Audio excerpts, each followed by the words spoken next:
সিডনির পশ্চিমাঞ্চলীয় suburb ডুনসাইডের Charlie বালি রিজার্ভে গত 16ই অগস্ট বাংলাদেশি সিনিয়র সিটিজেন্স ফোরামের উদ্যোগে অনুষ্ঠিত হল ফ্যামিলি ডে পিকনিক। 2006, 7 এবং 8 সালের দিকে এই ভেন্যুতে প্রথমে হ্যাসেলগ্রোভের ডক্টর আব্দুল হক এবং পরে বাংলাদেশ ফোরাম ফর কমিউনিটি এনগেজমেন্টের উদ্যোগে অনুষ্ঠিত হতো ফ্রেন্ডশিপ ডে। 2015তে এসে সেই উদ্যোগটিকেই নতুন নামে পুনর্জীবিত করল সিনিয়র সিটিজেন্স ফোরাম।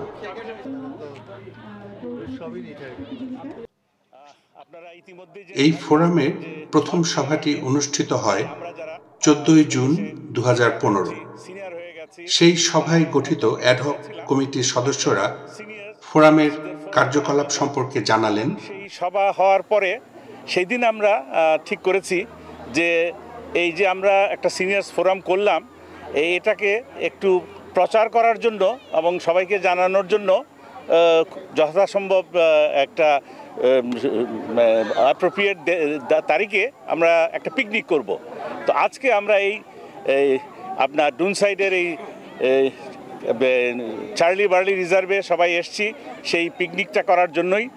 তো আজকের এই পিকনিকটার উদ্দেশ্য হলো যে আমরা সবাইকে জানাতে চাচ্ছি যে আমরা এই ফোরামটা করেছি এবং এই ফোরাম সবাইকে নিয়েই আমরা করতে চাই। এই জন্য যে যদিও ফোরামটা সিনিয়রদের, কিন্তু শুধু সিনিয়ররাই যে এই ফোরামকে কার্যকর করতে পারবে এমন কথা নাই, জুনিয়রদেরও প্রয়োজন আছে আমাদের, এবং জুনিয়ররাও একদিন সিনিয়র হবে, তারাও জানুক যে তাদেরকেও এখন থেকে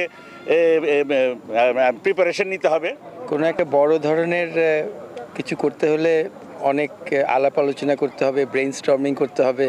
তো আমাদের অনেক আইডিয়াজ আছে, আমরা আইডিয়াজ নিয়ে আমরা এখন আলোচনা করছি এবং হোপফুলি সবাই একত্রিত হলে আমাদের বাংলাদেশিদের যে এখন নাম্বার অফ বাংলাদেশিজ আমরা এখন সিডনিতে আসছি এবং এদের যে people who are getting over 55 এটাও অনেক বেড়েছে এবং আমার মনে হয় যে 10 বছরের পরে we will have that critical mass, যেখানে আমরা কোনো যদি ওরকম কমিউনিটি একটা কোনো ডেভেলপমেন্ট করতে পারি যেখানে এলডারলি বাংলাদেশিরা সবাই একসাথে থাকতে পারবেন, এটা বোধহয় ও ব্যাপারে আমরা বোধহয় এখন যদি এটা নিয়ে শুরু করি তাহলে 10 বছরের মধ্যে কমপ্লিট করলে উইল হ্যাভ দ্য নাম্বারস।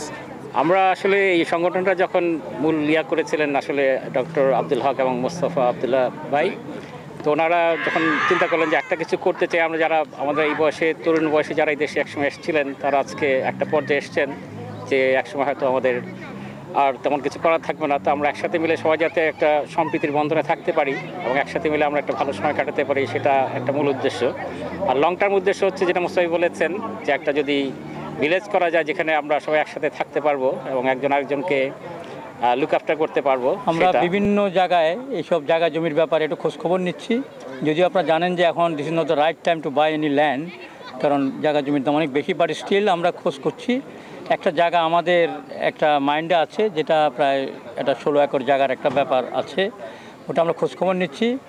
যদি ওটা সম্বন্ধে আমাদের পজিটিভ কিছু হয় আমরা কাউন্সিলের সাথে যোগাযোগ করার চেষ্টা করছি।